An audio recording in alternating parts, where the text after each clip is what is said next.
We got a full tank of gas, it's dark, and we're wearing sunglasses. Hit it. You're tuned to News Talk 106.3 KRZK and the program that has no boundaries.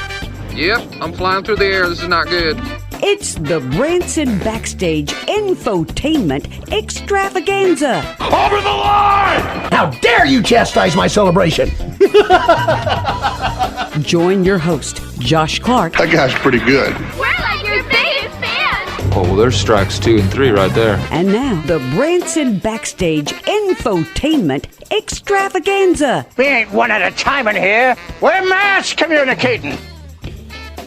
That is a mighty, mighty fine introduction. Still only 2 weeks of using it, and I'm still not quite used to it. Sort of breaks my heart hearing the voice of sweet, righteous baby Bucky Hurd, who is currently in Las Vegas getting ready to suit up to take the stage beside Rock and Roll Hall of Famer Bill Medley. No big deal.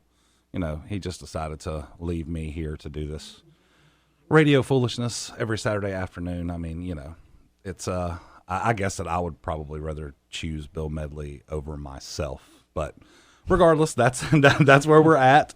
This is the Branson Backstage Infotainment Extravaganza show.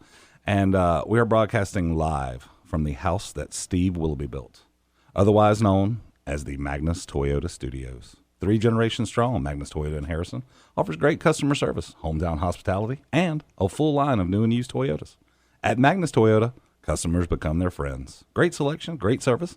Visit Magnus Toyota on 65 North in Harrison or online at magnustoyota.com. Now, I've gotten pretty good at that. I really think, you know, Bucky tried to direct me a couple times, and Bucky likes it when I add a little bit more country to it. He likes for me to be a mix between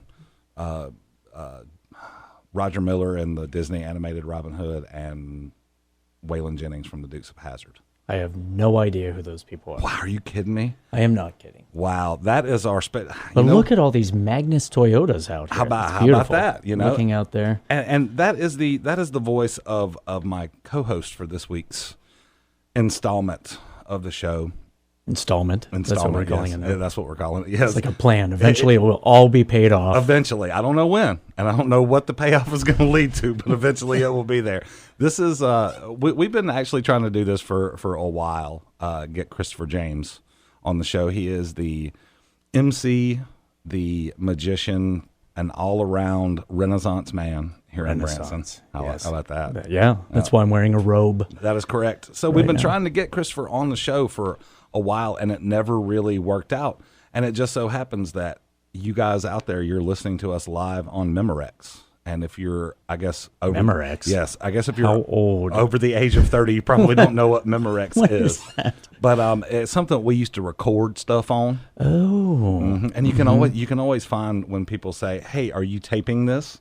Right. Yeah. Or rewind it. Yes, rewind it. Yeah. We were talking about that the other day, like dial a phone, roll down a window. Roll down a window. Phone rings. I know. Perfect. All of that. And you know what? I really feel bad that the generation now, they won't know the pure joy of slamming down the phone when you're really upset with Well, you can do it now. You just have to let me hit this, hit this new screen. It's if not you do the same. that. Yeah, it's just it's not the same. So Christopher is joining us from the Showboat Branson Bell. Hello. And we're going to get into all sorts of foolishness. It's going to be an interesting show because we did an interview a while back, but I interviewed you. So this is a little bit different. This is a little different, and you know, people often get a little apprehensive before they come on the air. Apprehensive. They are.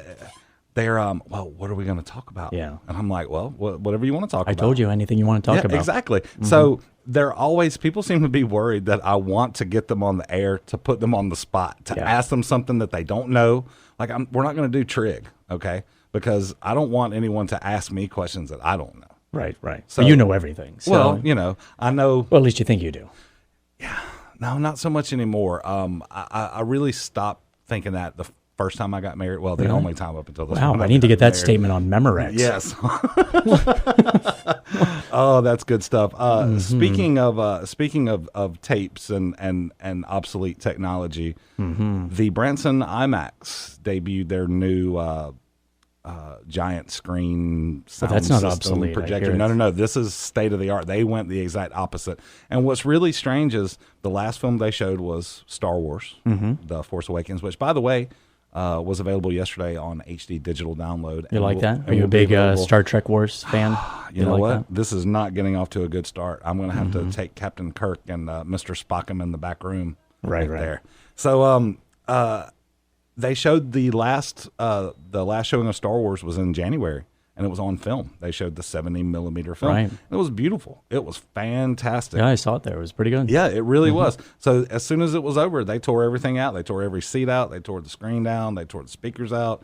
They added speakers to it. Really, really And cool. now, am I right? It's like a holodeck, right? You go in and you're in the movie. Is that what it is? Not like quite, they're around you. but it's as close and- it's as close as you can get. It really is. It's especially the new.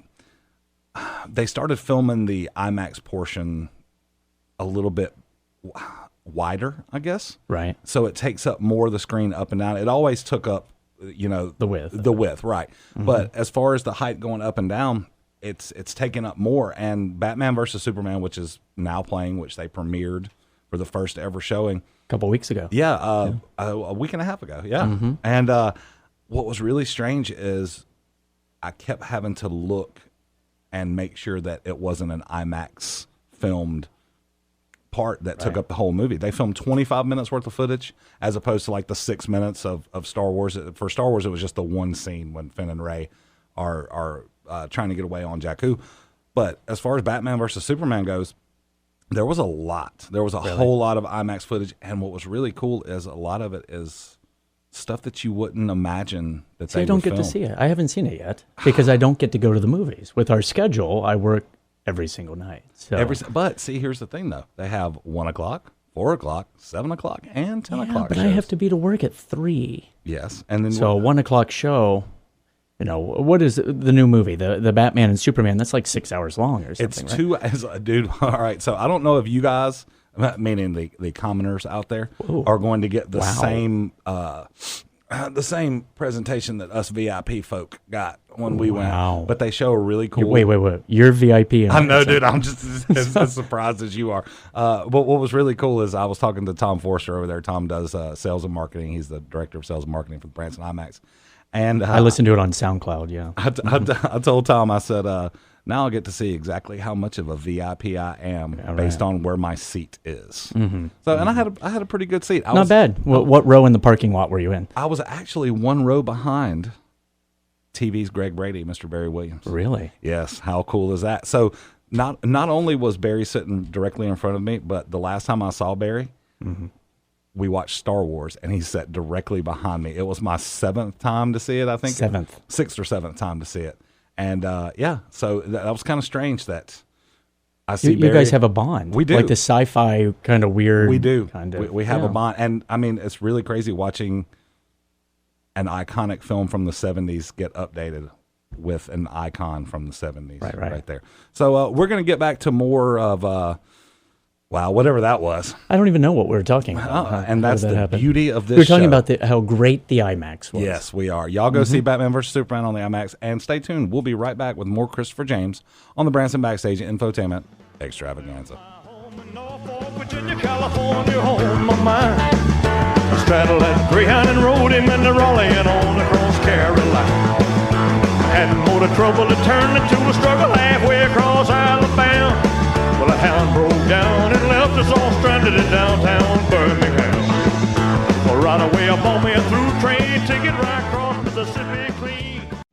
Oh, baby, how was I supposed to know that something I don't even. Well, I'm listening to the song. Let me finish. You Look know- at this. Do you like the skirt? You know what? I get rid of Bucky and his foolish obsession with Journey, and then I bring in Christopher James from the show about Ransom Bell, and we have to listen to Britney. Britney Spears. She was a big part of my act for so long. She really was. In what way? Well, if you'd like to go on YouTube, you can take a look. I actually did a segment where I would dress somebody as Britney Spears. No, in the you show. didn't dress as Britney, though. Well, Yes, a few times. And do an entire dream sequence routine as Britney Spears. So it started off with me, but eventually we transitioned it so it was a guest on stage. Now, did you wear the It was my pigtails? college. I did. That's awesome. It's all over my Facebook page. You can see pictures of me as Britney Spears. Yeah. So for our loyal listener out there, if you want to get Is that singular? up close, it is. Up close and Your personal. mom And- listens to this? No, mom doesn't. No. And that's what's really funny. Well, whenever we refer to the loyal listener, if our family would listen, it would be Right. even more. Do we? Hang on. Let me reset here. This is, of course, the Branson Backstage Infotainment Extravaganza. And for our loyal listener out there, you know the foolishness that goes on this show. I'm your host, Josh Clark. Joining me is Christopher James from the Showboat Branson Bell. Our very first show that we ever did, Christopher, Bucky, and I, it was probably about this time last year. His father, Charner, who lives literally right across the road over there. In that trailer over there? If or- you've no, it's actually a house. Oh, Well, it's got a that's trailer cool. built onto the back. I see. They added it, because they got Just the money. wheels are right, confused. Yeah. exactly. So They got that Blues Brothers money. Charner, he's got that Righteous Brother money now. Charner looks exactly like the main character from Up. Oh, yeah. he looks The just little like Boy Scout guy. No, the little Oh. old man. Oh, the little yes. old man. But he does. He looks He looks like an older, shorter Bucky mixed with the dude from Up. He's so funny. He's a Southern man. He was a doctor. Really, really funny. So we did our first show. And we leave here and we go back over to Charner's to have some cocktails and watch whatever sport was on at the time. And Probably NASCAR, I'm guessing. no, God, no, never NASCAR. But probably college basketball, even women's volleyball above. Well, we NASCAR. shouldn't insult NASCAR anyways. Yes. You don't want to get letters. Well, who are we kidding? a letter Seriously. like one A in dinosaur colored in. hieroglyphics and whatnot. So we cruise back over to Charner's, and Bucky says, "Well, Dad, did you listen to the show?" And Charner said, "I listened to about half of it." And he said, "I don't like all that ad libbing and all that y'all did." So This feels like a show about nothing. and Bucky said, "Dad, that's what we do. We just add." He's like, "Yeah, I don't like all that. I listened. Y'all sounded all right, I guess." Oh, that's nice. Yeah, that's really nice. This is also from the same man that told him that Clay Cooper was his favorite entertainer. Oh, that's Yeah, nice. not Clay Cooper. The guy He- from Up. Clay Cooper. Yeah, he's Yeah. he's the best entertainer in Branson. But he's like, "Dad, I'm right here." He's like, "Well, you good, but boy, that old Clay Cooper now he puts on shit." Oh, that's nice. That's fantastic. The guy from Up. What a great Disney movie that teaches you that life starts once your wife passes away. Dude, I tell you what, man. The first time I saw that movie, and I go to the movies a lot. Do you? Okay, Are I you a do. VIP? Yes, Is that what you you know. Well, I don't like to brag. Apparently you yeah, do. I do. So I go to the movies a lot, and it's really funny because I have to stagger. Like, I really want to go see Zootopia, but I don't want to be the sketchy middle-aged dude that's going to the movie at 3:00 on a Thursday afternoon with all the candy and everything. Exactly, Yeah. by myself. Yeah. Yeah. So I have to wait. I have to wait to go see it. But I saw Up. I took my nephew to see it when it came out. What? 6 years ago. Yeah, 7 but your years ago, nephew was something like that. 23 years old. No, which he was weird. It's the young one. Oh, okay. It's the young one, and he looked at me. He's like, "Are you crying?" I was like, through my 3D glasses, they were all fogged up and everything, right. and I'm like, it's been on like 4 minutes. The movie had been on like 4 Yeah. minutes. Yeah, and the I was- beginning is the whole yes, movie. crying like a little girl with a skinned knee. Oh, So yeah, so we're back to Britney Spears. I was about to say, speaking of little girls with skinned knees, let's talk about the Showboat Branson Bell. Let's talk about it. All right, so Christopher, where are you? Let's start at the Mm-hmm. beginning.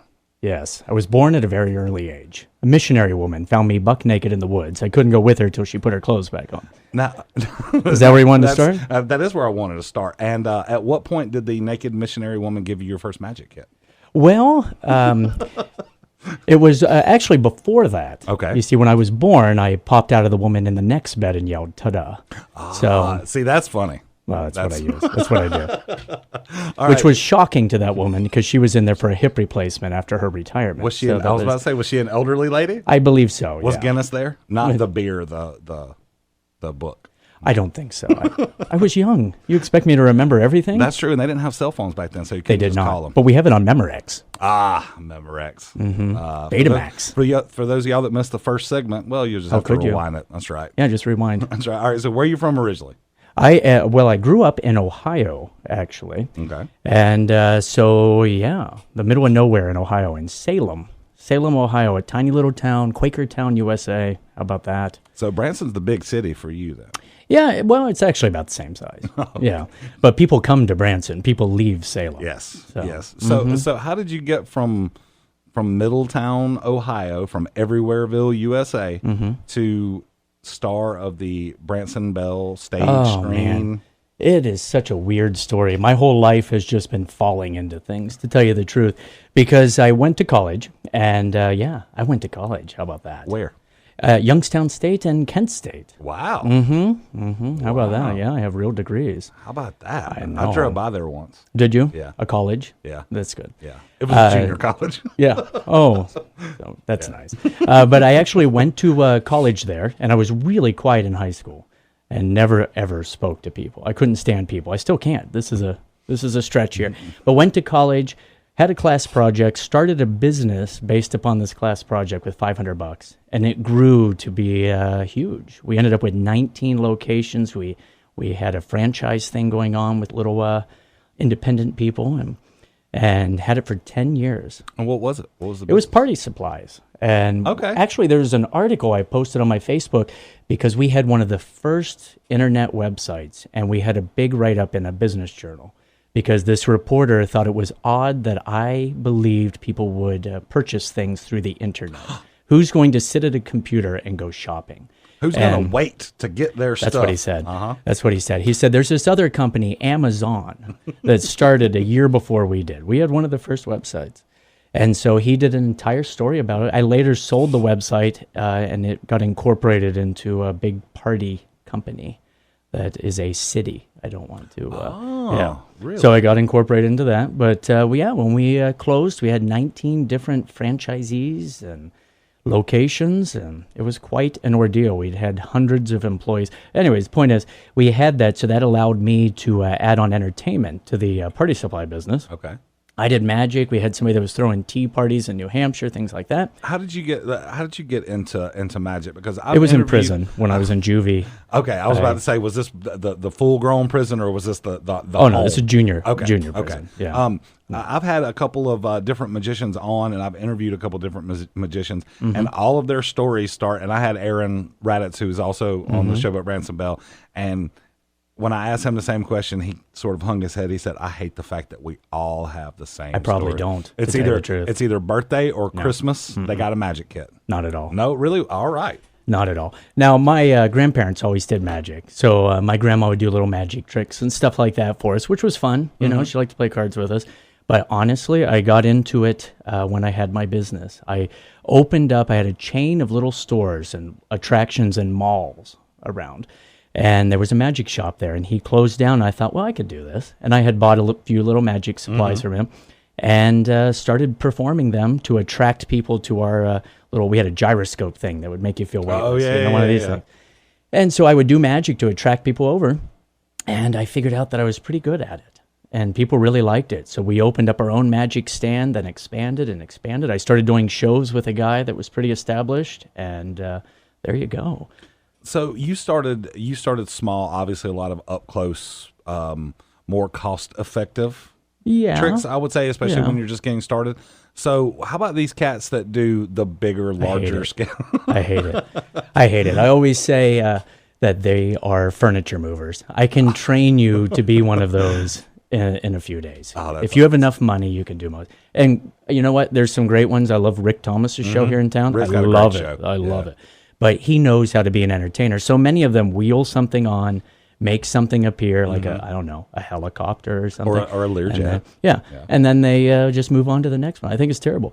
You've been to my show. You know that I take a trick and you don't even know I'm doing a magic trick till Right. something happens at the Right. end. So And speaking of tricks, I'm going to get a little off the beaten path here. What? I saw one of your Facebook videos the other day. Which where one? where you were doing the, was it Sherlock Holmes? Was oh it yeah, the yeah, book? the book thing. Mm-hmm. Dude, that was pretty funny, especially like, and you know, the lady, she was, you know, she was a good sport and she was having fun, but when you turned around and like, Yeah. how many times did she see the book was in your hand? You know what? Well, let me explain. What it is I have somebody stand with facing away from me. Our backs are together. She has a book. She turns to any page. I claim to have memorized the entire book, but the audience can clearly see that I'm getting out another book and just reciting what's right, in it. just flipping she through the can't see pages. it. Right. So I see how long I can push it. Well, this woman, we did it, 2 or 3 times, I think, in the video. it was then more than that. then I turn her around and I have to fix her microphone so that it's adjusted. So I have her hold my book while I adjust the microphone. And she held the book twice. twice. And she even handed it back to me. And then we continued, and she kept saying, I have no idea how you memorized this. And so finally I revealed that my book is blank, though. That's the ending of it, you see. So the trick is on the audience. That's what I do, is I don't want in my show to make somebody feel bad. So they are not the butt of the joke. It's the audience, actually. I'm making all of them feel bad. So, Yes. Yeah, the shame of the many outweighs the shame of the few. Okay, That's the saying, right? So smaller illusions. So I as started, well, with smaller ones. as well as your comedy sensibility, Right. Your smart aleckness. That really does well. Yeah, well, I try. It really. Yeah, my wife, we joke around that my wife years ago used to joke around that people think I'm being sarcastic. I'm not. I'm just speaking my mind. I have a weird ability, or I guess it's a flaw, that I always say exactly what I'm thinking, whether it's funny or not, and lots of times it is not. So...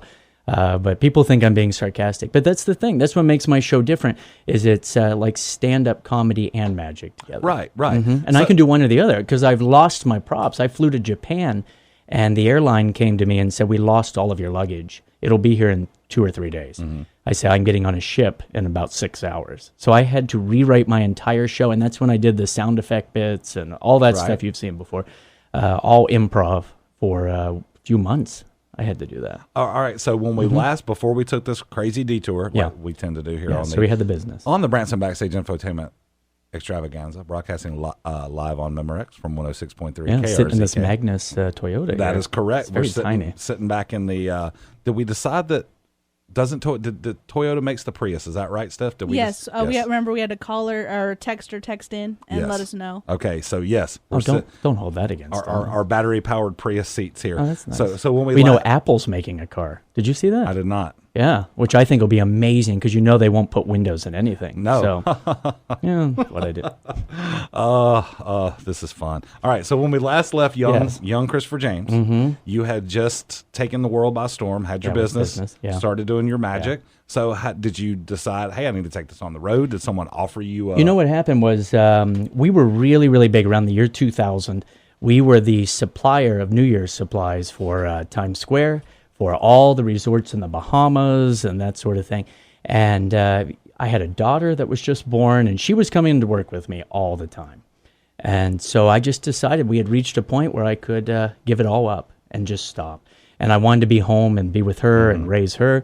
She was a part of my show back then, and she even wrote some jokes for me.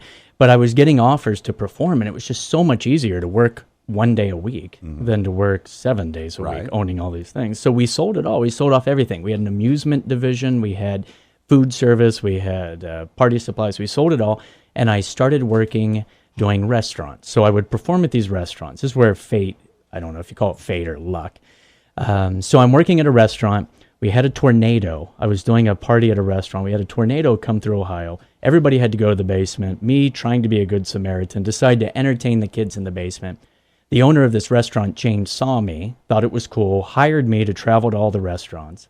While at those, somebody was visiting from the Catskills on vacation, saw me, asked me to fill in the Catskills. While I was in the Catskills, somebody was there from Branson and asked me if I'd be interested in coming to Branson. So that is how I ended up here. Purely someone seeing me. Yeah. All roads lead to Branson. I've never filled out a job application. I've never auditioned for anything. It's really weird. It just happens. And dude, especially in this area, it's all about, like, that happens from time to time. It's when you're meant to be in a place, you're going to find right place, right time.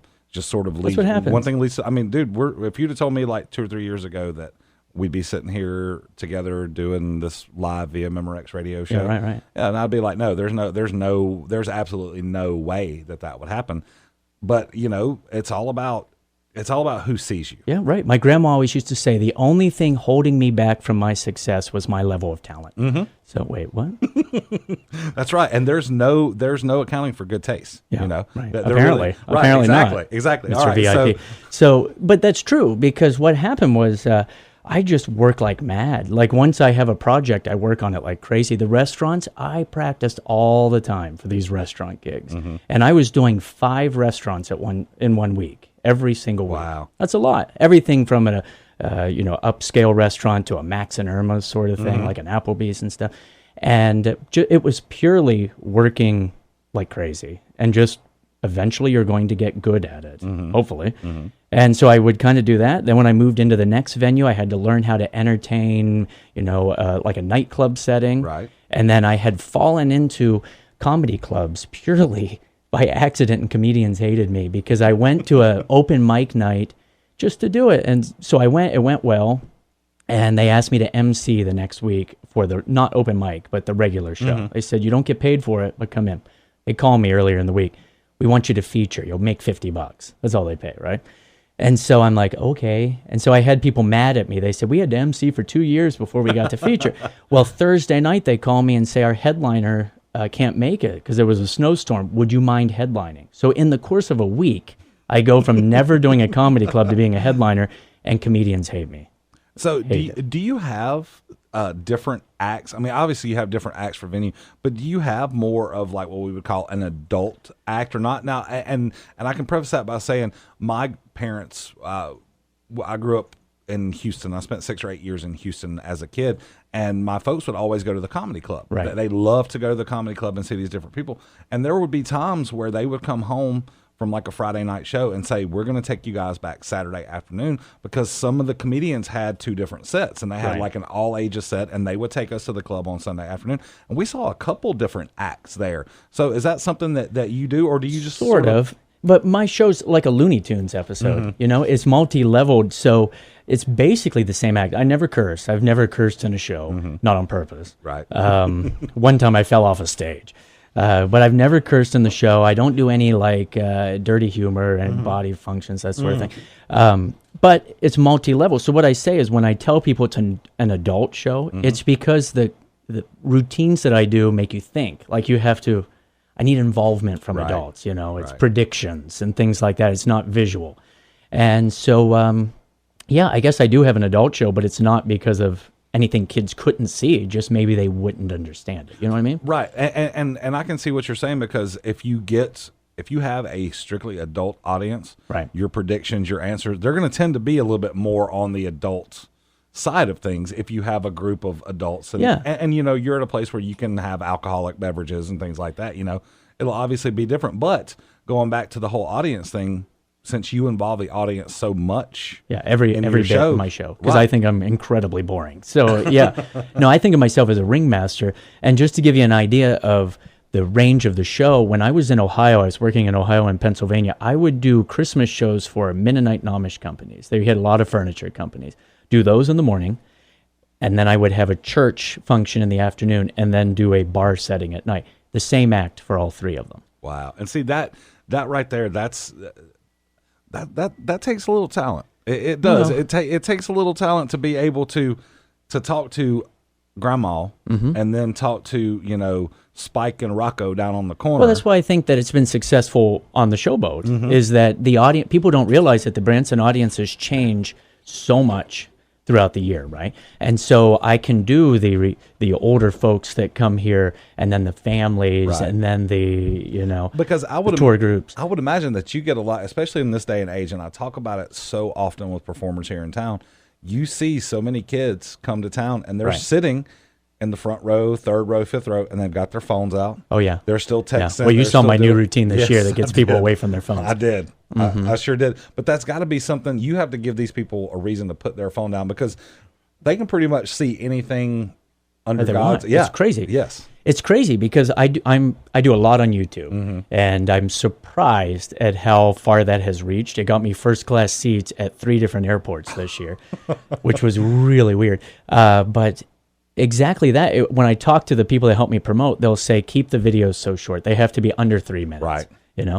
40 seconds is the best. And it's very disheartening. I talk to entertainers all the time about that, about how now if they don't like you, they can just Google something else or change it on YouTube. Like it's so hard to put together an hour-long show. You can't imagine a comedian now putting together an hour-long show. That's so hard. And why do it when you can just put these bits online? Well, and you know what? The same thing can be said about the music business. You obviously remember the days of going to the record store and getting an album or a CD that was yes, or a tape cassette. Especially if you had the auto reverse in your car, that was fine. Yeah. But those were full of songs. You got 10, 12 songs. Now people release EPs. And it's like, okay, we're going to give you 6 songs, and if 2 or 3 of them blow up, oh, well, then we'll release the special edition or whatever. But you don't buy the album anymore. Yeah, I can't imagine buying an album now. Yeah. I can't. We were talking about that one day. I don't even buy movies because I'm not going to. There's so many movies out, so many things to watch. You just rent them. Right. Well, and except for Star Wars, you have to. I would imagine that you'll be purchasing that. I have twins. Well, we've talked about that. Yes. We wanted to name them Luke and Leia, Yes. but I got vetoed. And see, that's what. There are so many times in life when you want to do something cool. My son, as a matter of fact, the reason why we're doing this on Memorex is because I'm in Mississippi celebrating his 16th birthday. And I wanted to name William. His name is William Peyton Clark. And I named him after the Chicago Bears running back Walter Payton, who passed away 3 months before William was born. My ex-wife's father was from Chicago, big Bears fan. I grew up as a Saints fan. Well, when you follow a team that's as awful as the Saints, you had to have a backup team, and it was the Bears. So Peyton was fine, but I wanted to name William Elwood. I wanted to name him William Elwood Clark. Oh, that's nice. And she's like, no. Yeah. No. We compromise. My son's name is Xander Logan. So X Logan. There you Do you go. know any Logans? Weapon X, Schnicky, baby. There you go. That's right. That's exactly it. All right, and what's your daughter's name? Cassandra. Oh. And I have another daughter named Olivia. Oh, Olivia. What a cool name. That's old Yeah, but school. she wrote the joke for me that her name is Alexis because that's what I'd be able to afford if I didn't have a daughter. That's funny. Yeah. That's funny. All right. We will be right back with more Christopher James. We'll find out exactly how he got aboard the showboat Branson Belle and more here on the Branson Backstage Infotainment Extravaganza. I used to smoke, drink, dance a hoochie coo. I used to smoke and drink, and dance a hoochie coo. Oh, yeah. Well, now I'm standing on this corner, praying for me and you. Ha, ha, ha. That's why I'm saved. I'm saved. People, let me tell you about a kingdom coming up.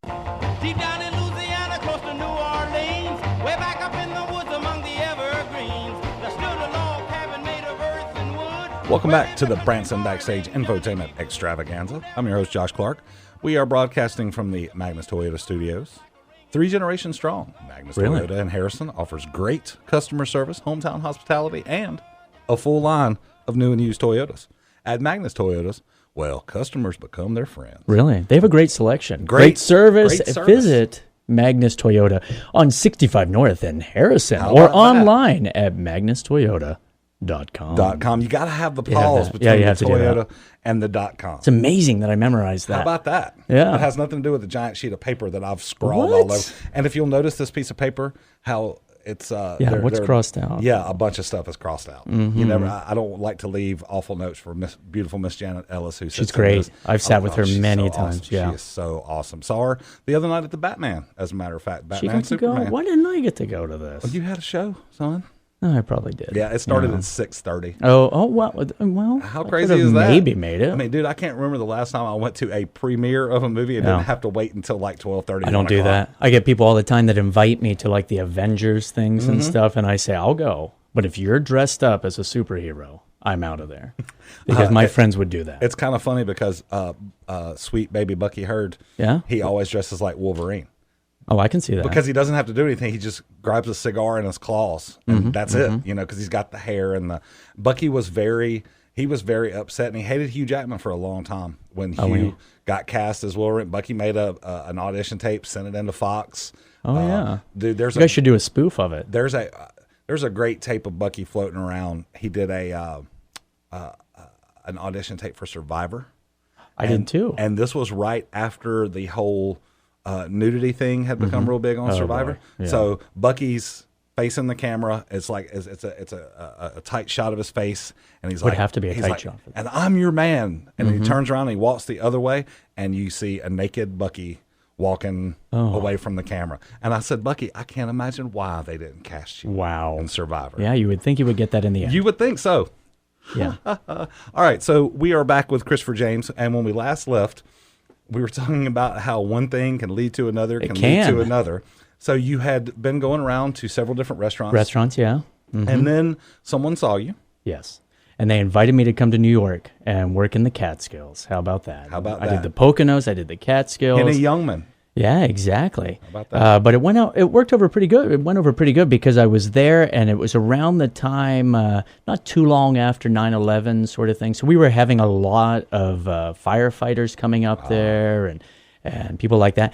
And so I got to meet all them and get in with all them, and then they would spread the word about my show to other fire departments, and they'd have me do little conventions for them. And so that's why moving to Branson was easy. Well, and I was going to ask about that because Go ahead, ask. we have the 3 F's: faith, family, and flag here in Branson. Like Okay. you got to have all 3 of them in the show. And since you already had that, especially after 9/11, that had to be a little bit more.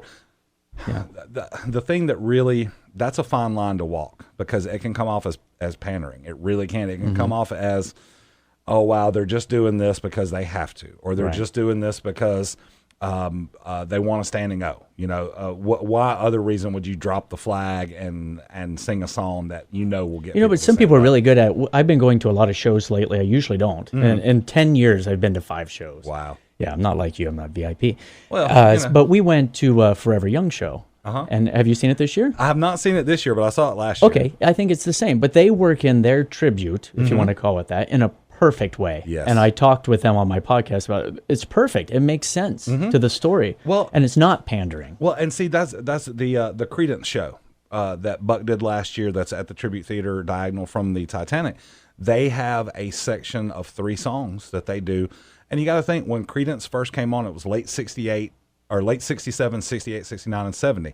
That was the peak of that war. So you've got several tunes that those GIs, that those vets listened to while they were in Vietnam that still bring it back. And when they show that video. Right. And of course, I mean, they end it with the first one is Run Through the Jungle, the second one As Long as I Can See the Light, and then the last one is Fortunate Son. And I mean, those vets, they come up after the show and they tell them like it wasn't over the top. It wasn't like, hey guys, yay America, flag waving this and that. It was like this is for you. Right, This right. is for y'all. The 60s show, they do the same thing. They do an Animals tune, We Got to Get Out of This Place. That holds so much more of an impact for me than seeing somebody do God Bless the USA. Right. And that's kind of how my show was. I had a segment that involved producing an American flag, but I had written a little kind of speech poem about it because my grandpa was in World War II and just a lot of stuff had happened. And this was even before 9/11. I had this little routine. It's based on an old magic trick called Mismade Flag.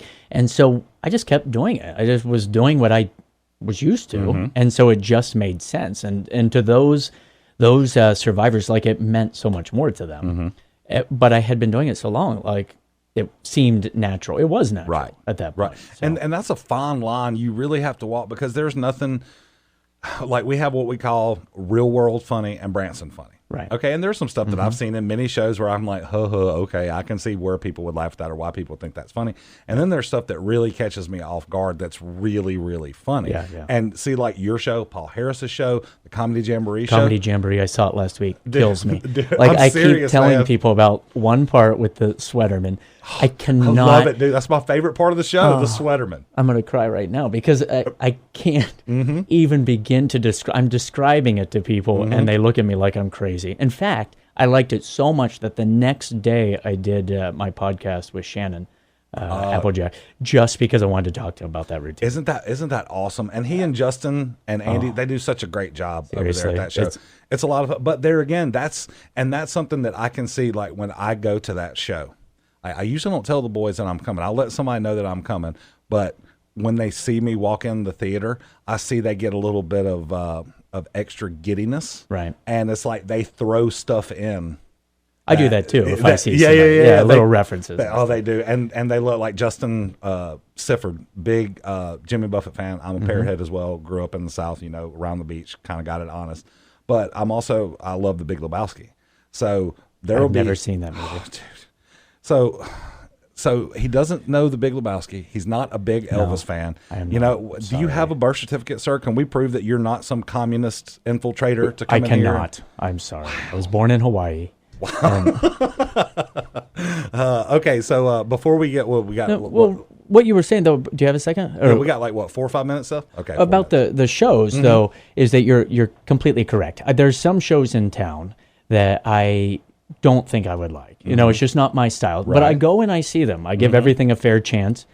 because of some work that I'm doing on the side. And so I go and I watch it and I'm like, good for you. Your show works for that audience that you attract. Even though you and I have talked about this in the past, even though it's not the type of humor I like or the type of music, I'm like, they did it really well. And you have to be able to disassociate yourself, your personal tastes, and what you find funny or what type of music you find soothing or relatable to go and enjoy, because that's what I tell my audience. Yeah, just suspend your belief of what is funny and you'll like me.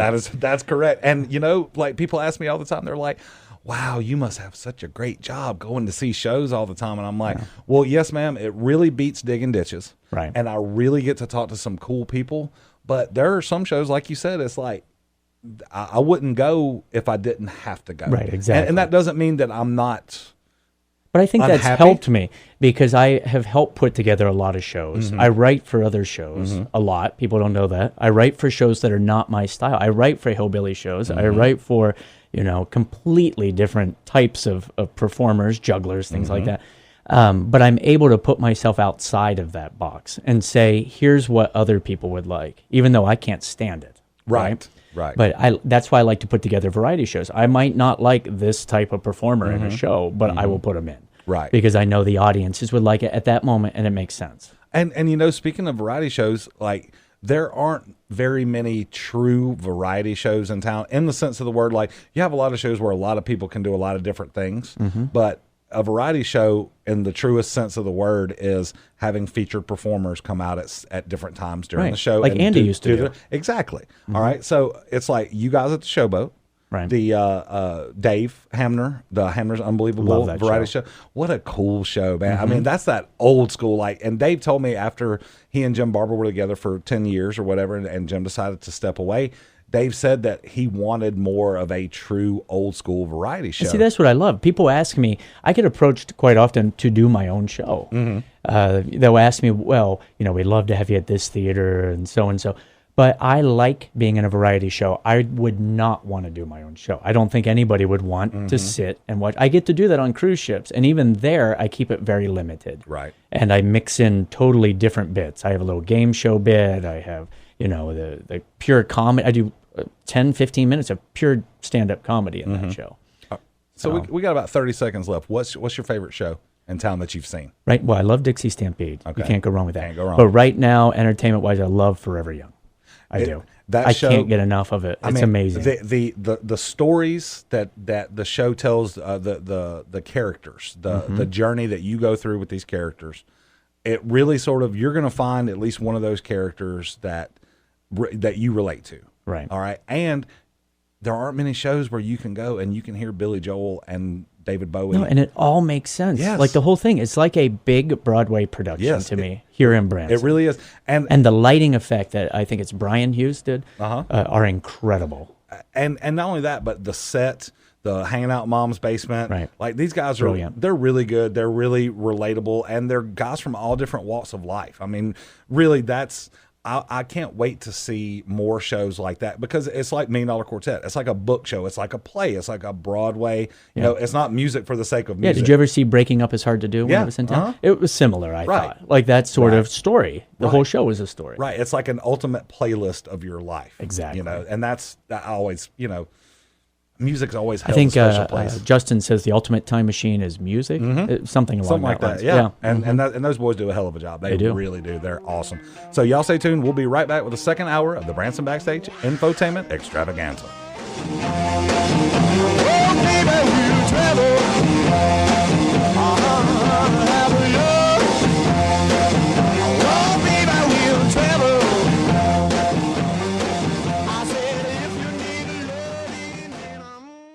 We got a full tank of gas, it's dark, and we're wearing sunglasses. Hit it. You're tuned to News Talk 106.3 KRZK and the program that has no boundaries. Yep, I'm flying through the air. This is not good. It's the Branson Backstage Infotainment Extravaganza. Over the line! How dare you chastise my celebration? Join your host, Josh Clark. That guy's pretty good. We're like your biggest fans. Oh, well, there's strikes 2 and 3 right there. And now, the Branson Backstage Infotainment Extravaganza. We ain't one at a time in here. We're mass communicating. Oh, welcome back to the second hour of the Branson Backstage Infotainment Extravaganza. Hour 2 already. How about that? I know. As the intro so eloquently stated, I'm your host, Josh Clark. When I'm not here every Saturday doing this foolishness on the radio, my square job is I'm the entertainment editor for the Branson Tri-Lakes News. So if I say anything that you don't like or you disagree with or you just want to give me a hard time, you can do that at jclark@BransonTriLakesNews.com. Feel free to direct your ire there and no place else. That way you're sure that I will get it. My normal partner is out in Vegas, still doing the Righteous Brothers thing with Bill Medley. So eventually... That's incredible. It really is. Eventually, Bucky will start to call in, and we have a really... Hey, Steph, well, do you have the... not the intro, but, you know, the What's Wrong with Bucky? Do you have that somewhere queued up? So... Bucky's quite pitiful. And in the intro that you just heard, he says, "How dare you chastise my celebration?" That was based on an actual event where Bucky got really loud. He's a dirty Atlanta Falcon fan. So, you know, I don't watch baseball. I don't know anything about that, man. You know what? We're going to have to hook this boy up. I'm making a list of things that we're going to have to huge. teach Christopher. All over the Magnus sheet. That's exactly right.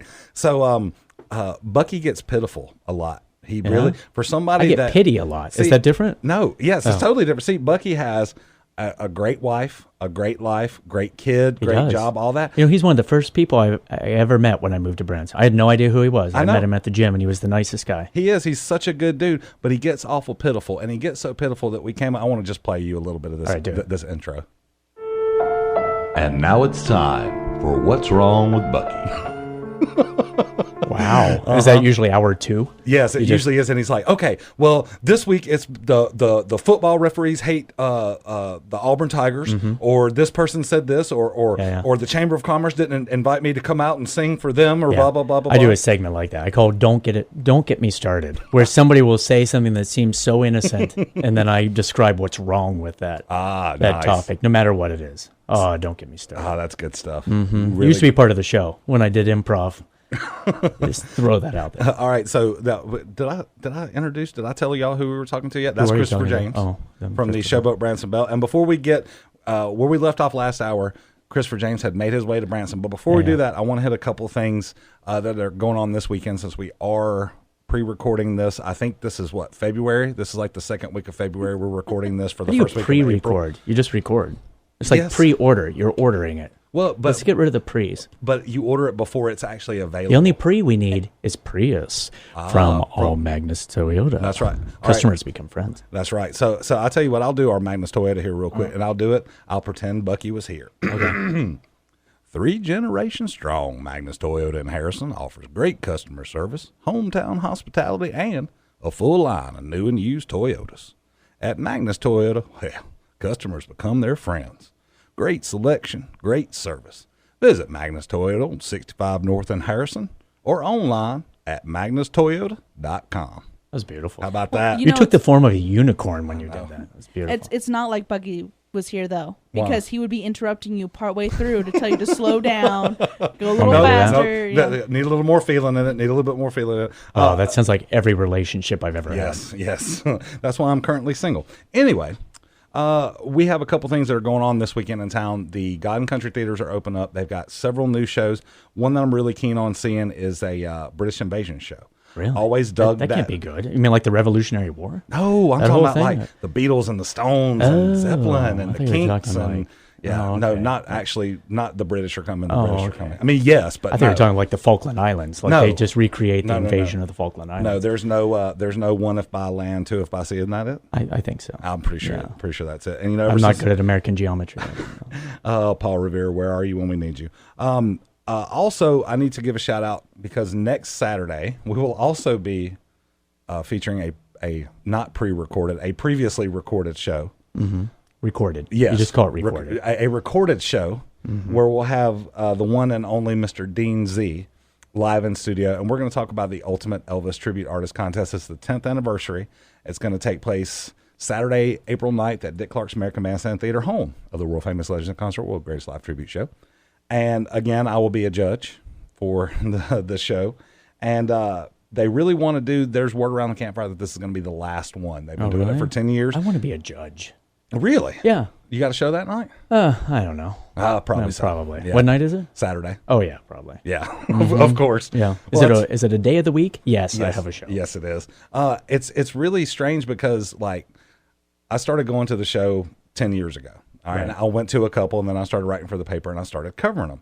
Well, being from Mississippi and hanging out at Legends for so long, I've seen so many ETAs come through. I've seen a lot. That's Elvis tribute artists for the uninitiated.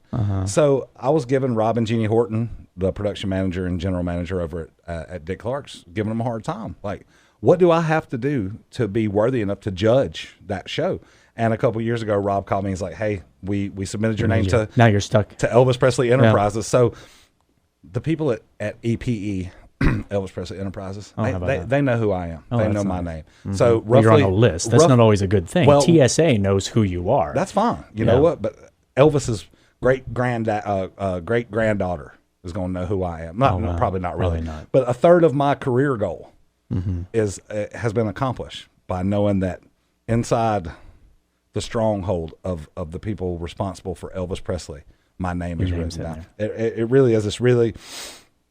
You're choking up. I am. I really am. But it's so funny because I finally got to be a judge. I'm like, okay, yeah, I'm a judge. Look at me. I'm hot stuff. Who else am I judging with? And last year it was Joe Sullivan, who's a producer who worked with the Rolling Stones and Frank Sinatra and all these different people, and a young lady by the name of Gina Keltner. Gina is the main talent booker for the Grand Ole Opry. Oh, yeah. So I'm sitting. Do you like opera? I don't. I love the Opry. Oh, not different. Well, yeah.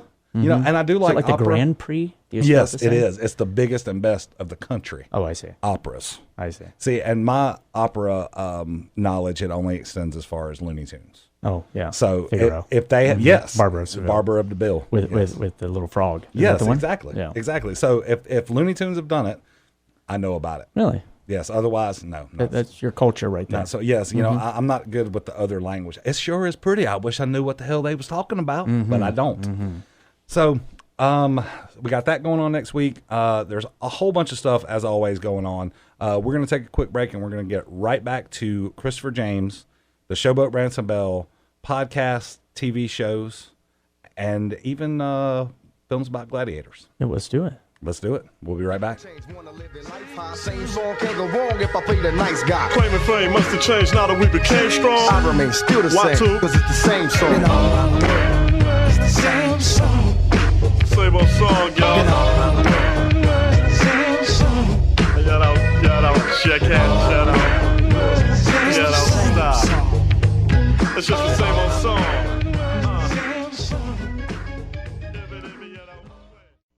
The blind stares of a million pairs of eyes, looking hard but won't realize that they will never see the P.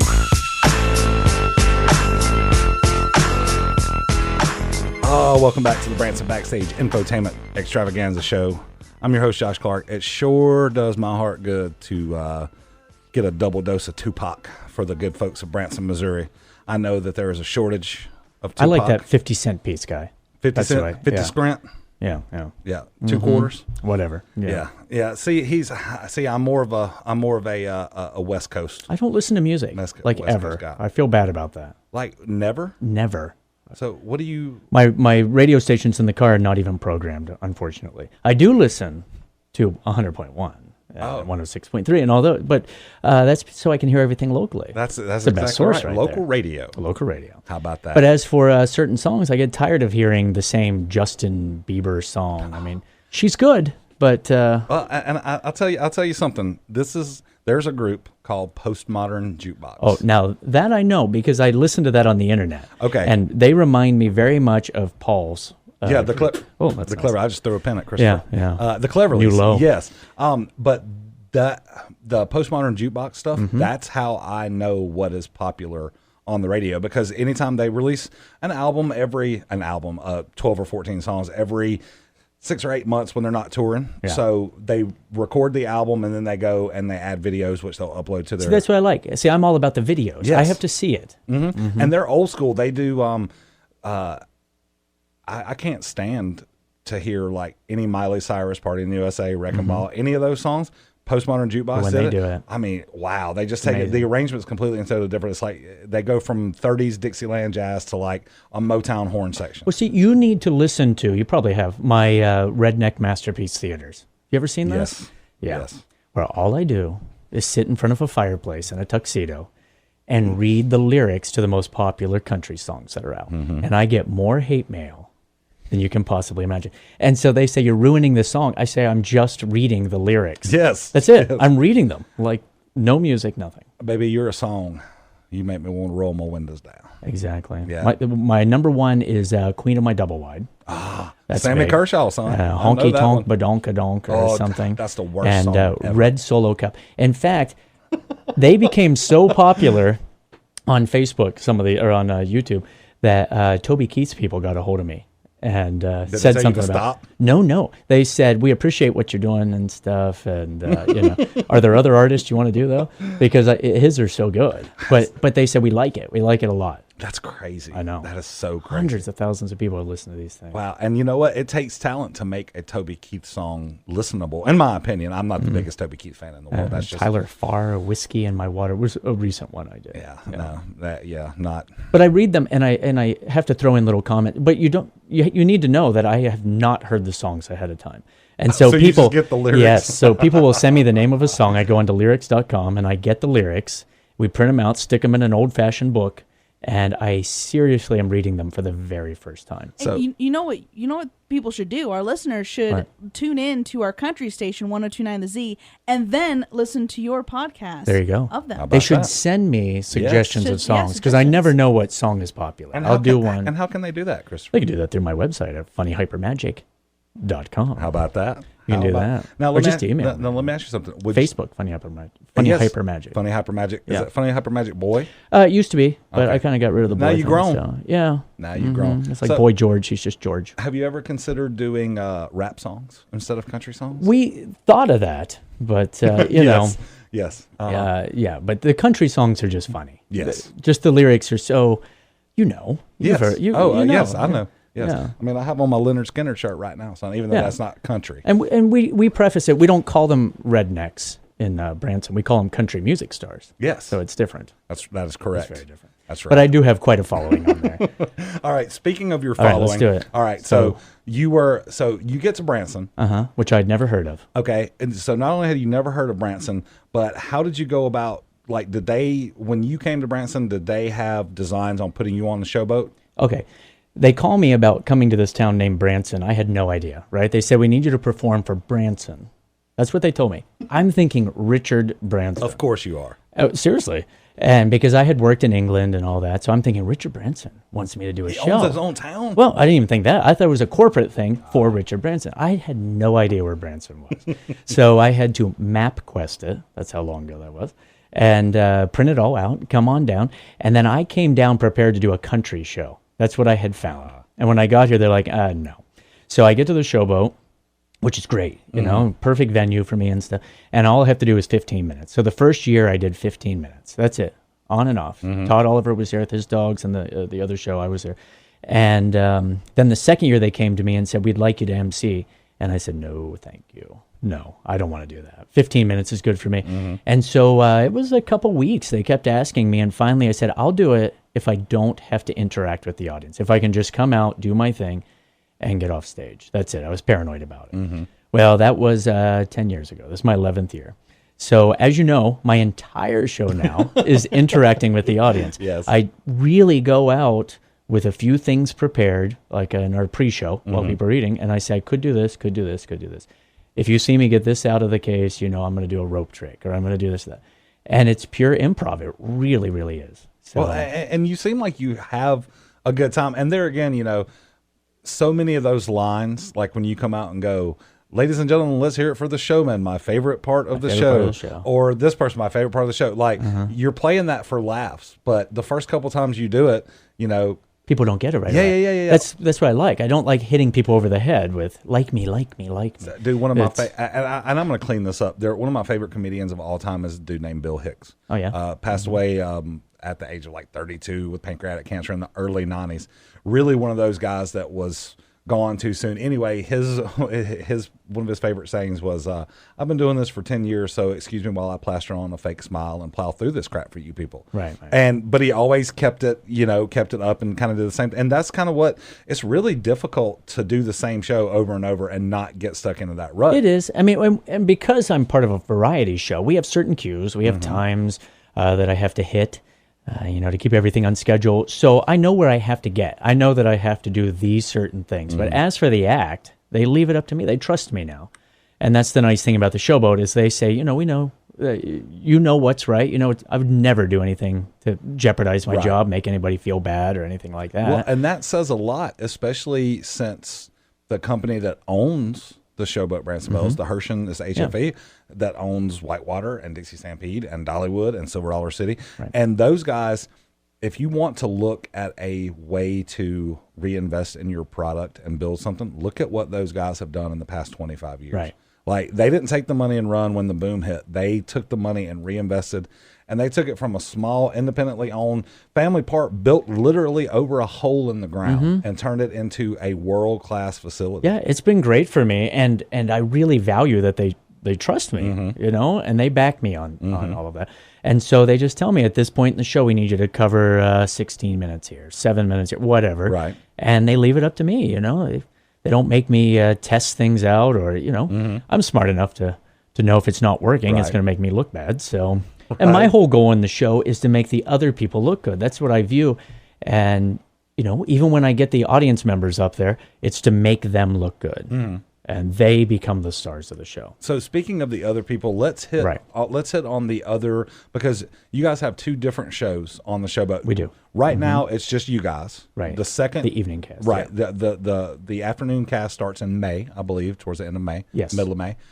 So talk a little bit about your show and give shout outs to some of the Our show? acts. Well, let's see. We have the Showmen, which we have 5 guys in that that do all types of music and dancing. The choreography is amazing. And we actually have a little interactive thing that we do this year. I think you saw that. I did. So we have the Showmen. I've been there with them for a while. We have Cassandra in the show, voice of an angel. Voice of an angel. But I introduce her as the voice of Chris Angel. That's fun. And then we have Rhythm, who is our dance group. Right. Amazing. And people forget about our band. We're one of the few shows that have a live band, and these guys are crazy good. Like, they've worked with Leonard Skinner, like your shirt. Let's see, Jay Diversa. He's done so many TV theme songs. He did Love Boat. The Waltons. They play that thing. That's him. That's him on the trumpet. He does Knight Rider. He lists them all. And he was a musician for all of these theme songs. Well, I tell you what, man, the band, that's one thing that I can say about the band is they play songs that like especially when you're allowed to get up and walk around and you're eating and whatnot, waiting for the show to kick off in earnest. And it's like pimpin' swing music. It really is, but it's songs that it's like, wow, you can walk around and snap your fingers and just kind of These guys have great stories too about Frank Sinatra and Dean Martin and all that sort of thing. Oh, that's Elvis. They've worked with Elvis, so that's cool. The king, son. The king. The king? The king. What was he the king of? So of rock and roll, of whatever he wanted to be. What was Michael Jackson? Pop. Come on. I mean, and not only that, but he's Elvis's son-in-law. I don't drink sugary or at least he anyways, was for 20 minutes. Yeah. So what's it like to go to work and to get ready to go on stage and then the whole theater moves and you're cruising out? You know on what? the lake? I honestly don't go outside. Really? Yeah. We were joking about the other day. I haven't been outside probably in 8 years because I'm so busy inside. Because so it went from me doing 15 minutes. So now I go out, I do a pre-show. That is about 20-some minutes long. And then I come out and I MC the whole show. And then I do my own bit in the show, which is about 15 to 20 minutes. So it went from 15 minutes to almost triple that now. And then even when everyone else is taking a break and we have the walk around, I'm out in the lobby and I try to greet everybody. I really want to make sure people are having fun, Well, and so plus you come out after the show and hang out and you'll sign autographs and stuff like that. All right, so tell us what your schedule is as far as the Showboat. What's showtimes? Oh, it's crazy right now. You have to go to Showboat, Branson Bell and take a look at it. Show.brandsonbell.com, because right now, because we only have the one show, we're doing some noon, some 4s. Right. This week we start 4 and 8. And that's it. It's 4, right? That's what time the traditional, like most Branson shows is like 7, 7:30 or 8. But you guys, your the evening boat show leaves at that time. Okay. You need to be there early. Yeah. Okay. Yeah. Okay. But I love it. And I've got to meet so many people, and that led to my website that I started 2 years ago. And I'm so glad that you brought that up, because we were trying to get, Christopher's got such a cool story that we had to get everything in. We had to get him from being born to being on stage before we could talk about this other stuff. Because a couple Thank weeks you for ago, skipping all the prison yes, stuff. of course. Yeah. You know, that's rough. Yeah, you yeah. know, yeah. I read your memoirs. Christopher and I did his podcast a couple months ago. Had a lot of fun. Follow him on Twitter. He's a great follow. But you've always got stuff going on. Talk a little bit about your website. Well, you know what? I decided to start this website called allthingsbranson.com, and it was to promote the smaller venues in town, promote things that I like. Because you know, advertising is very expensive in Branson with all the billboards and all this sort of stuff.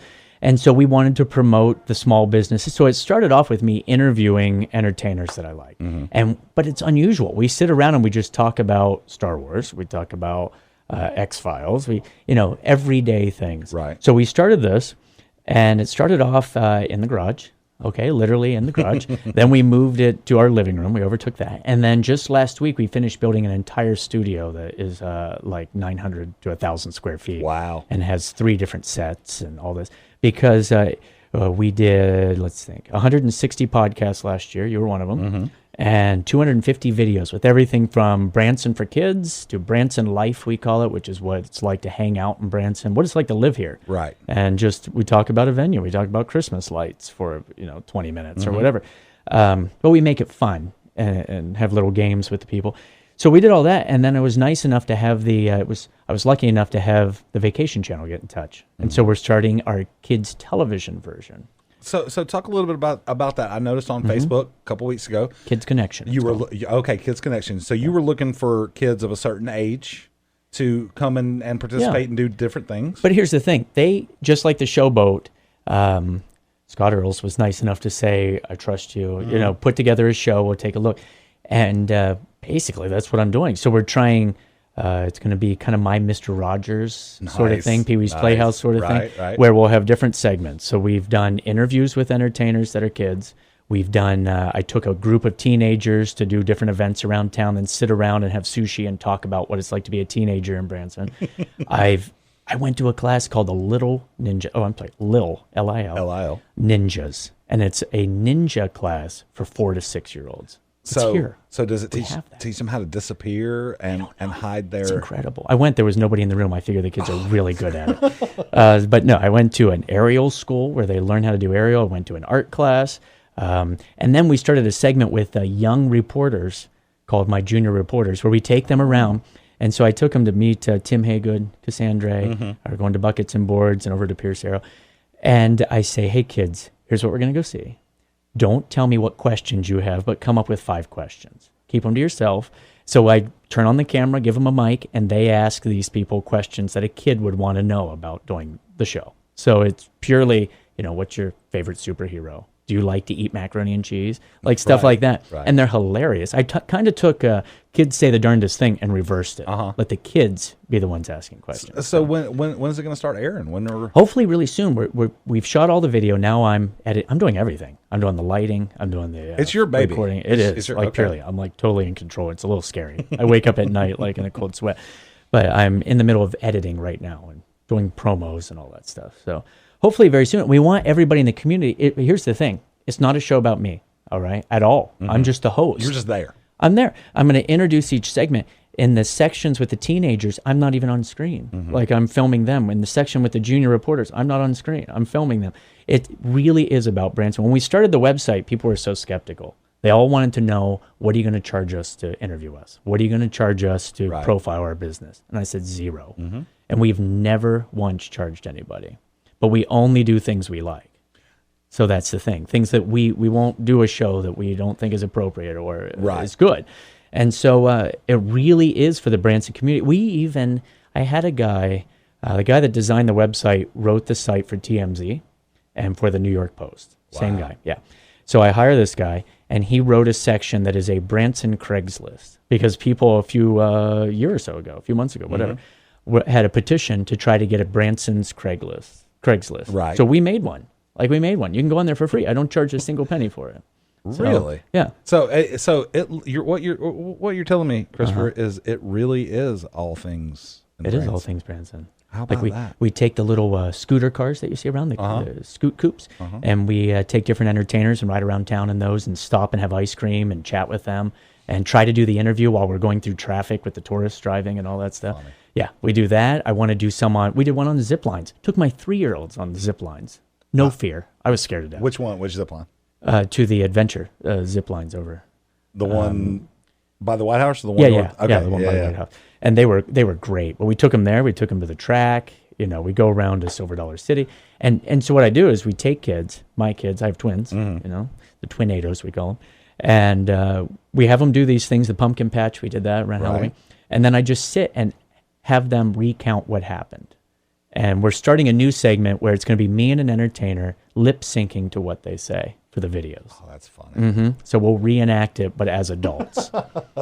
so that'll be fun. That's But it's good all, stuff. people were so skeptical because everybody's trying to make a buck, but we did it all totally for free. Everything's free. And we just try to make it like crazy, interesting, and bizarre. We have people send in pictures of billboards that are funny, and, whatever. Right. And we set up a giant screen. We're going to do Mystery Science Theater. How they have that? But we're pulling up the old Branson commercials from shows that aren't here anymore, and we're going to do it for that. What do you want to do it? Oh, dude. When you do Just one on us and Jennifer Silver. in the morning. Oh, Jennifer one on that one. Jennifer in the morning, Jennifer in the never evening. Saw that.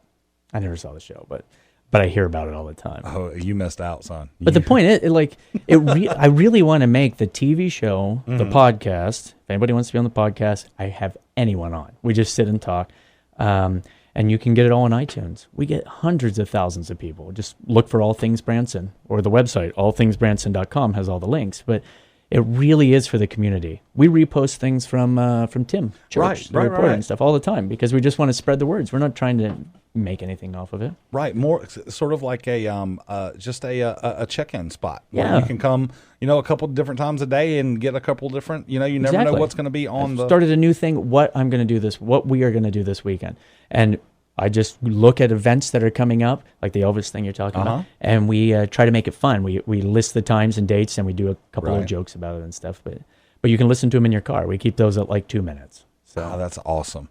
Yeah, they're fun, and we had a good time doing it. So what are some of your, after you've been out and about, after you've taken the kids out, like what are some of your favorite, like what do you, because folks ask me all the time, like what's your favorite show or what's the best show, and on both of those I'm like, hey, I can't, like, we know people at every theater, so we have those pre-existing relationships, all right, and then the same thing, I might not have the same taste as you for a particular show. And what I end up doing is I say, okay, here are 5 or 10 shows or 5 or 10 attractions that I would have no problem paying my own money to see. Should I not get the chance to go out and do it as part of my job? Well, what I do is I actually have a little game show on the Showboat. I don't know if you've seen it. I don't know if you've been there for the pre-show, but we do the yes/no game show. Okay. Christopher James, yes/no. I get somebody up for 3 minutes. We have a conversation about Branson. But you are not allowed to say yes or no in any way. Can't be lazy and go, yeah, no, affirmative, negative. Foreign language, just shaking your head will get you out. And if you last 3 minutes, you get a free gift. I'll give you a DVD or something. And so what I do is with a full boat, 700 people out there, I ask them, what did your family enjoy so far in Branson? Give me 3 things. Give me a place you like to eat, an attraction, and a show. And so I let them recommend. After they've described, well, we have 2 kids this age.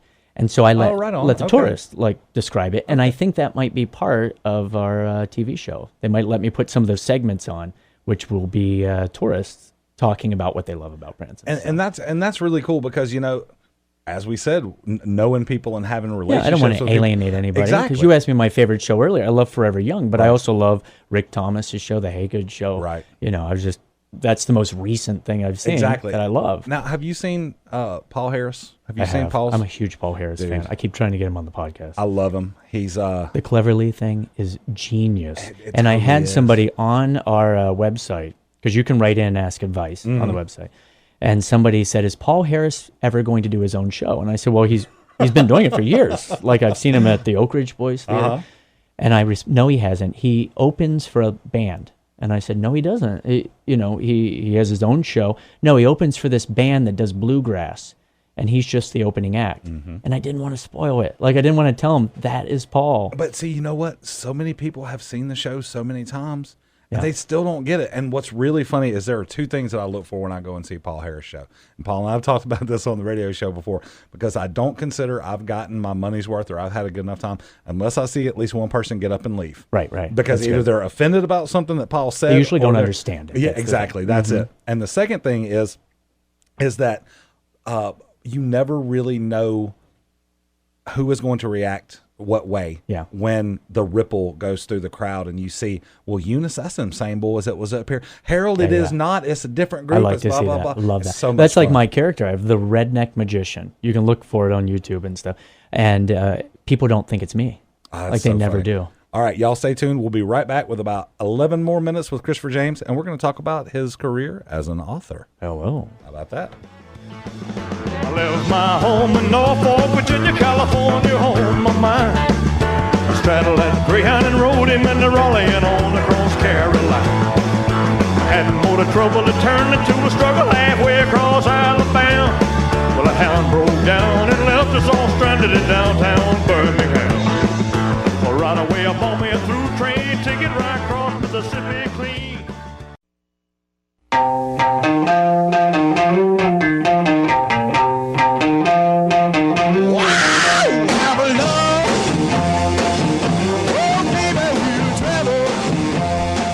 All right, welcome back to the Branson Backstage Infotainment Extravaganza show. Is that Bucky singing? No, he could. Not. You know, he could sing that. Did you know Bucky can sing? I did. See, this is a whole running joke that we have. Anytime that, like, if Bucky was here, he'd already sang 3 or 4 times. Really? And anytime he opens up his mouth, someone says, "Did you know Bucky could sing?" No, I had no clue. I had no idea that Bucky could sing. He probably doesn't like it. Even his wife AJ's like, "I had no clue." I'm like, "Come on." You know, people do AJ. that to me. I've been here 11 years, and I'll interview somebody, and they'll say, "So what do you do in town?"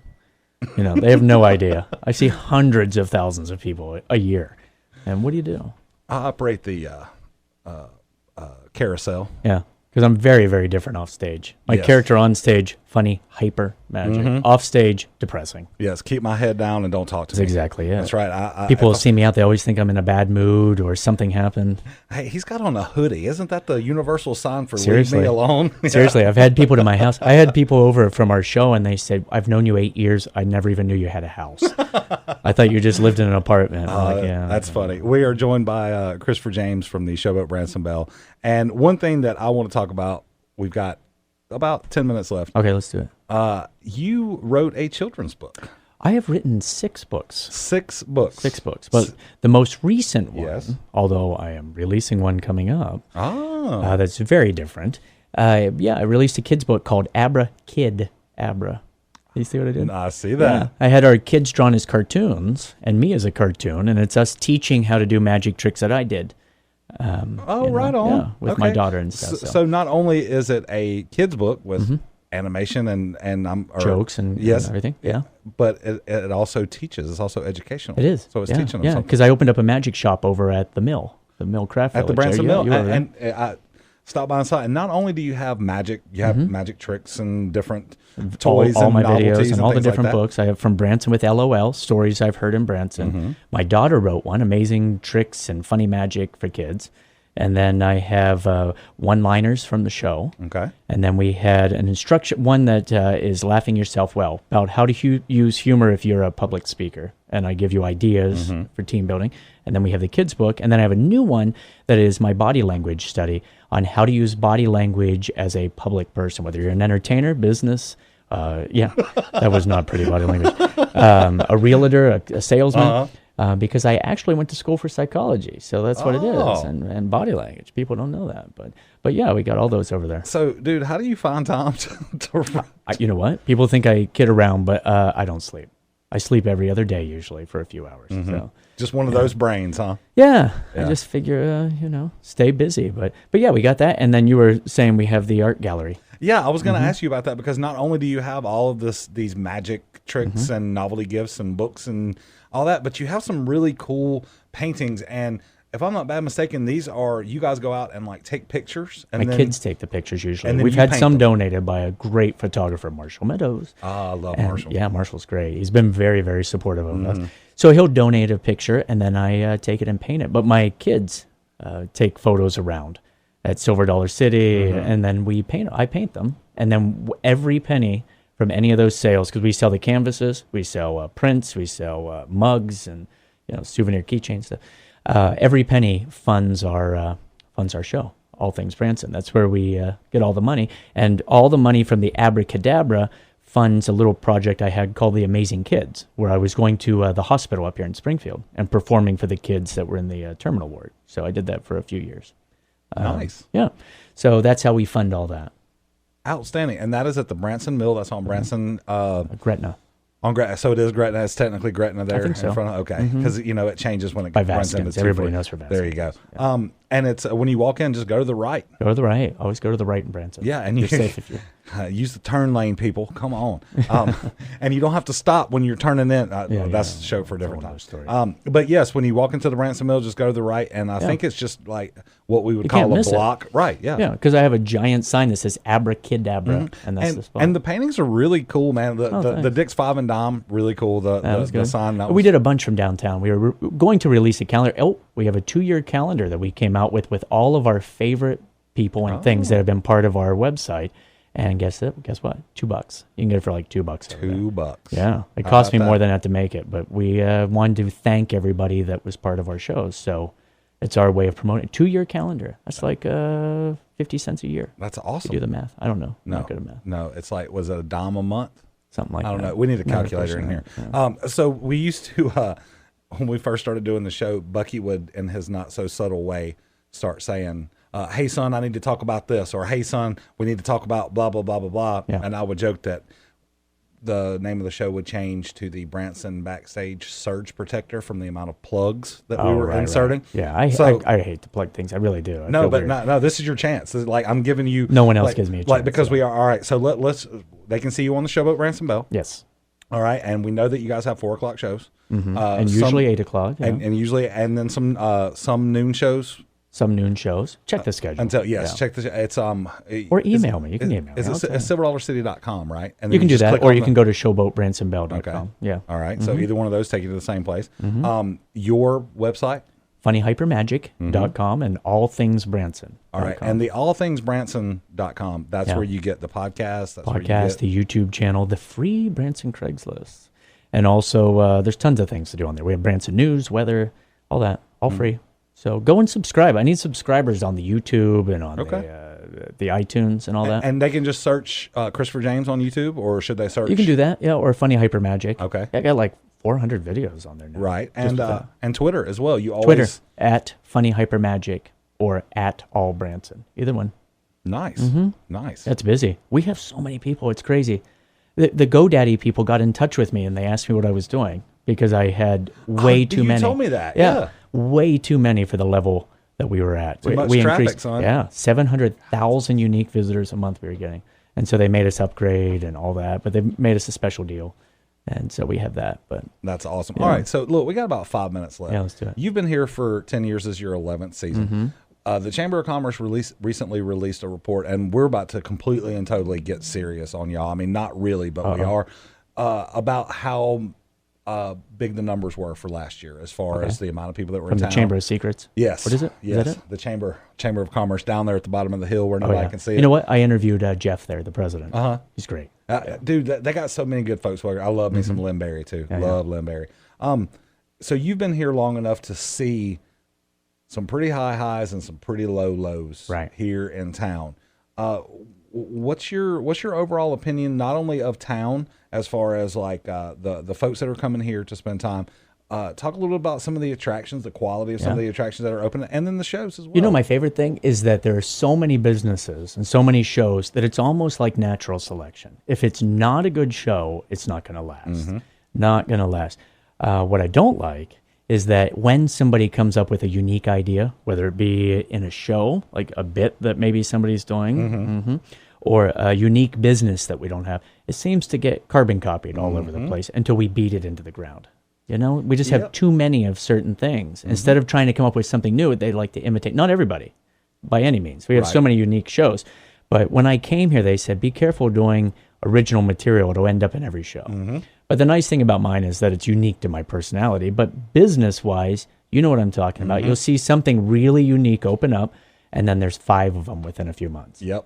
And then no one's making money. I don't get it. Yeah. Why would you want to do that? And, you know, that's kind of the thing we were talking earlier about shows pandering to audiences, and especially it usually happens with some of the patriotic finales around town. And, you know, there are several shows that have God Bless the USA in their show. Yeah, there's plenty of songs. Be it as a closer, yes, I feel the same way. Like, and I'll give you, we talked a little bit about the other patriotic finales in town, but I'll give you a great example. You can't go to any show in town and not hear an Elvis song. Right. Like, everybody does at least one Elvis song. All right, well, look at Grand Country. They open with an Elvis song from the late 70s called Way Down.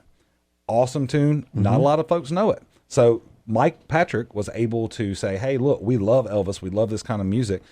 We're going to put in a song, and it might be a song that a lot of people haven't heard, but at least we're giving you what you want without what you expect. Mike Patrick is one of the hardest working guys in the entire town. He really is. He's amazing. He is.